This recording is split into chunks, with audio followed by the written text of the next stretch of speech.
What's up, guys? It's John Dominique, the Soul Proponent. Today I want to talk about fear. And there was a very, very unconscious fear for me that I was avoiding all my life. I didn't even realize it. And that fear was the fear of facing what is infinite and eternal. And I would get close to that fear every time I tried to let go of my beliefs and to let go of whatever I was hanging on to. I was hanging on to my belief in Jesus, hanging on to my identity of being a Catholic, hanging on to my job. And what I didn't realize was what was underneath that fear was a sense of lack, a sense of deficiency, a sense of I'm not good enough. Ultimately, it's a sense of worthlessness. In a strange way, I subconsciously agreed to the fact that I was worthless, because every time I would let go of whatever I was hanging on to, I would have these feelings of overwhelming vulnerability and deficiency, and I judged those feelings as bad. So a part of me was judging myself for having these feelings, and then I was judging myself for judging myself. And it didn't really change until I sat down and I looked at, well, what is the reason that I need to hang on to something? I had to figure out, what is my dependence on being dependent? Why am I so attached to being attached?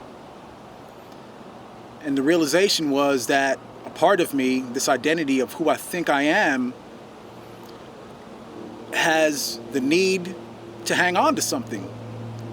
And the truth is, God is infinite and eternal. So I can't experience what's infinite and eternal if I'm hanging on to something. Because what's infinite, the prerequisite for that is the fact that there is literally nothing to hang on to.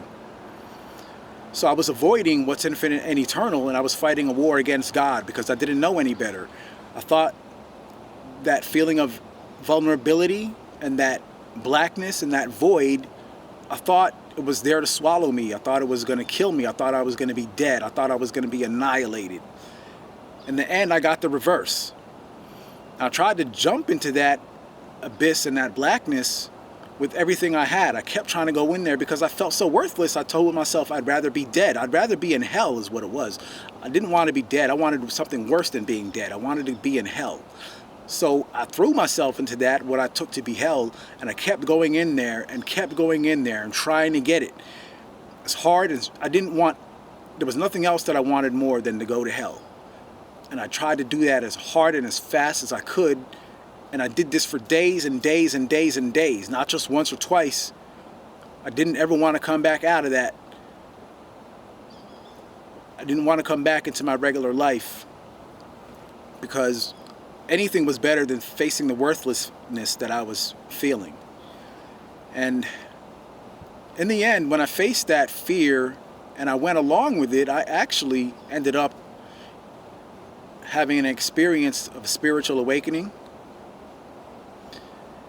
And I woke up and I realized myself that emptiness, the fear of that emptiness, was actually a part of me.